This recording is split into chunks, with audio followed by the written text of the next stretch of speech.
between charges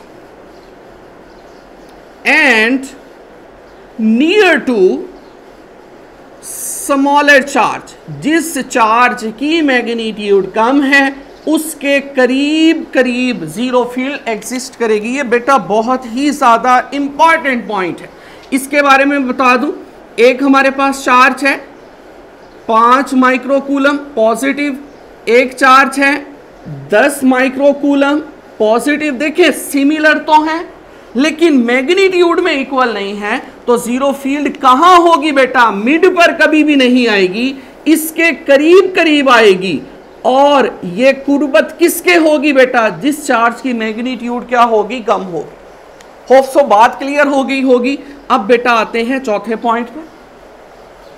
अगर हमारे पास दो ऑपोजिट चार्जेस हैं और उन चार्जेस की मैग्नीट्यूड भी सेम है, तो जीरो फील्ड चार्जेस के अदर साइड पर, मतलब इस चार्ज की भी बाहर वाली साइड पर, इस चार्ज की भी बाहर वाली साइड पर एग्जिस्ट करेगी।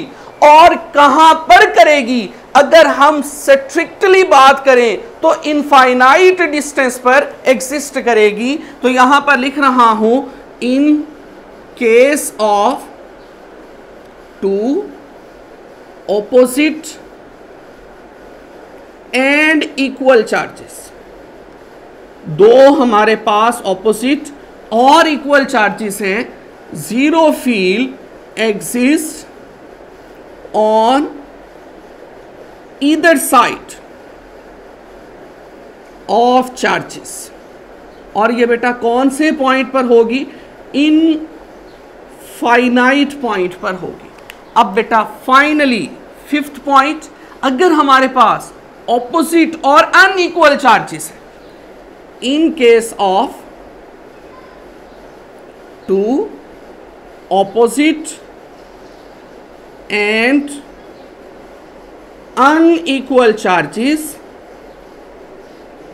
zero field exists on other side of smaller charge। जो स्मॉलर चार्ज होगा उसकी बाहर वाली साइड पर एग्जिस्ट करेगी। फर्ज कर लें हमारे पास पहला चार्ज है -5 माइक्रोकूलम, दूसरा है बेटा +10 माइक्रोकूलम। तो दोनों ऑपोजिट हैं लेकिन पोलैरिटी में, मैग्नीट्यूड में भी क्या है बेटा? अनइक्वल हैं। तो जीरो फील्ड इस स्मॉलर चार्ज के करीब करीब आएगी। और बेटा इस फील्ड में आपने नेगेटिव पॉजिटिव साइन को इग्नोर करना है, क्योंकि नेगेटिव और पॉजिटिव साइन सिंपली इंडिकेट करता है कि आपके पास चार्ज पॉजिटिव है या नेगेटिव, ना कि उस चार्ज की वो मैग्नीट्यूड को रिप्रेजेंट करता है कि वो नेगेटिव है या पॉजिटिव है। नेगेटिव पॉजिटिव चार्ज की पोलैरिटी को डिस्कस करता है। होपफुली इस हमारे टॉपिक के साथ साथ आपको ये वाला तमाम का तमाम पोर्शन समझ आ गया होगा, और ये समझाना बेटा बहुत ज्यादा जरूरी था। नेक्स्ट हम क्या करने जा रहे हैं? नेक्स्ट हम देखेंगे, अगर हमारे पास दो प्लेट्स मौजूद है, एक प्लेट पर पॉजिटिव चार्ज की पट्टी है, दूसरी पर नेगेटिव चार्ज की पट्टी है, तो उसमें इलेक्ट्रिक फील्ड का पैटर्न क्या होगा? क्या वो यूनिफॉर्म होगी? क्या वो नॉन यूनिफॉर्म होगी? और अगर यूनिफॉर्म नॉन यूनिफॉर्म दोनों मौजूद हैं तो किस रीजन में यूनिफॉर्म, किस रीजन में नॉन यूनिफॉर्म? और फिर हम यूनिफॉर्म इलेक्ट्रिक फील्ड की डेफिनेशन पढ़कर इलेक्ट्रिक लाइंस ऑफ फोर्सेस की फाइनल प्रॉपर्टीज को डिस्कस करेंगे। अब मैं जल्दी से इस टॉपिक को अब फाइनलाइज करता हूं।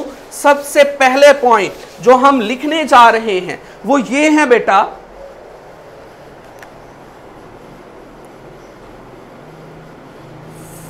Field is uniform in the reason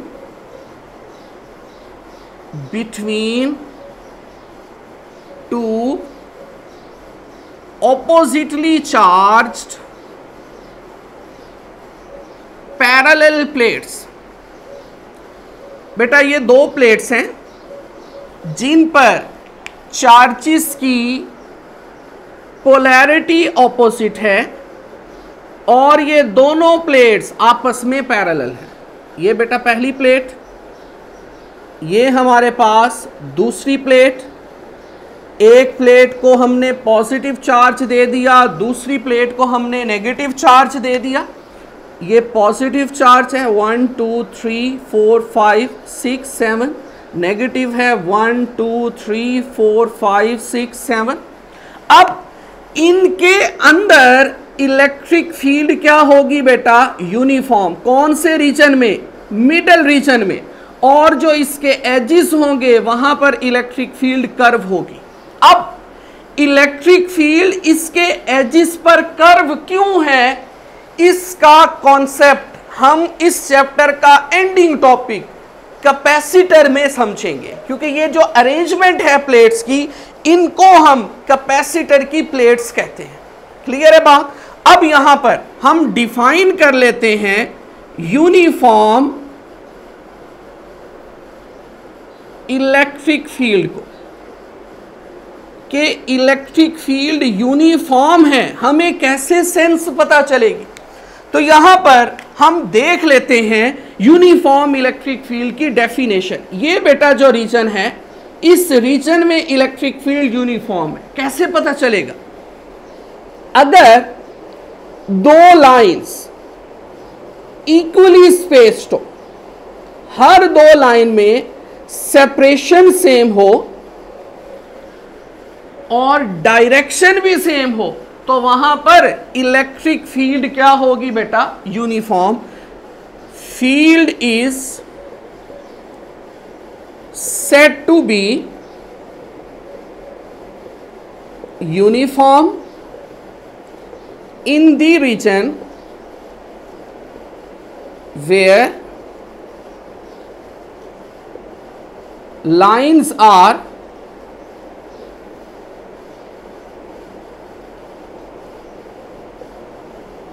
equally spaced। जहां पर लाइंस इक्वली स्पेस्ड होंगी वहां पर इलेक्ट्रिक फील्ड क्या होगी बेटा? स्ट्रॉन्ग होगी। अब फाइनली हम इस तमाम टॉपिक की प्रॉपर्टीज लिख लेते हैं। इसको कहते हैं properties of electric lines of forces. ये जो हमने बेटा पूरा टॉपिक पढ़ा, इसमें जितना कुछ पढ़ा उस तमाम पोर्शन की हम प्रॉपर्टीज लिख लेते हैं। सबसे पहला पॉइंट बेटा सिंपल सा, इलेक्ट्रिक लाइंस पॉजिटिव से स्टार्ट होती हैं, नेगेटिव में एंड होती है। पहली प्रॉपर्टी। दूसरी प्रॉपर्टी गौर से समझिएगा, इलेक्ट्रिक फील्ड स्ट्रॉन्ग होगी उस रीजन में जहां पर फील्ड लाइंस क्लोज क्लोज होंगी, और इलेक्ट्रिक फील्ड वीक होगी उस रीजन में जहां पर लाइंस आपस में फार्दर अपार्ट होंगी। क्लियर? तीसरी प्रॉपर्टी, अगर आपने कर्व्ड लाइंस पर डायरेक्शन निकालनी है तो आपको क्या ड्रॉ करना पड़ेगा? टेंजेंट। वो आपकी डायरेक्शन को रिप्रेजेंट करेगा। फोर्थ प्रॉपर्टी, दो लाइंस एक दूसरे को क्रॉस नहीं कर सकती। बेटा शुरू से लेकर अब तक आपने देखा इलेक्ट्रिक लाइन सिंगल डायरेक्शनल है, यूनी डायरेक्शनल है, और जो चीज यूनी डायरेक्शन है वो कभी क्रॉस नहीं कर सकती। यूं समझ लें कि ये मोटरवे की ट्रैफिक है, वन वे गोइंग है, आप क्रॉसिंग नहीं कर सकते, तो आप क्रॉसिंग नहीं कर सकते तो आप इंटरसेक्ट नहीं कर सकते। दो लाइंस एक दूसरे को क्रॉस नहीं कर सकती। क्यों? क्योंकि तमाम इलेक्ट्रिक लाइंस की डायरेक्शन एक है, यूनी डायरेक्शनल है। मैं इन प्रॉपर्टीज को सुना रहा हूं, आपने पॉज करके इनको फिर राइट डाउन कर लेना है। पहली property, electric lines originate from positive and end on negative, या electric lines start from positive charge and end on negative charge. Next, second property, electric field is strong in the region where the lines are closer to each other, and electric field is weak in the region where lines are farther apart. Third property, tangent to the field lines at any point gives the direction of electric field at that point. Fourth property, no two lines cross each other. This is because E has unidirectional. Clear है बात? इसके बाद बेटा एक मेरे जहन में जाते जाते MCQ आ रहा है, उसको भी समझ लीजिएगा. Number of electric lines per unit area